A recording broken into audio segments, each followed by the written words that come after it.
Hey everyone, welcome back to the channel. So in today's video, I'm going to show you exactly how to reset the FordPass for the new owners in 2026.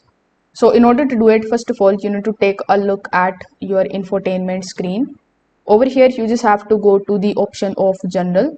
Before general, there might be the settings option. So you just have to select the option of setting and then go to general. Inside general, you are going to find the reset option. When you select it, you will be shown the factory reset option. So you need to confirm the reset to remove all the previous users data. After doing so, simply open your FordPass application on your phone.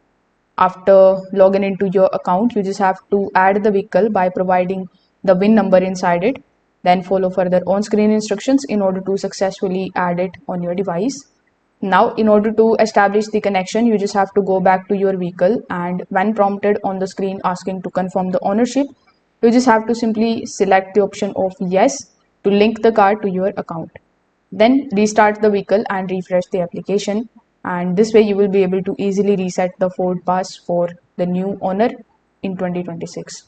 If this video helped you out, make sure that you like this video and subscribe to the channel. Thanks for watching.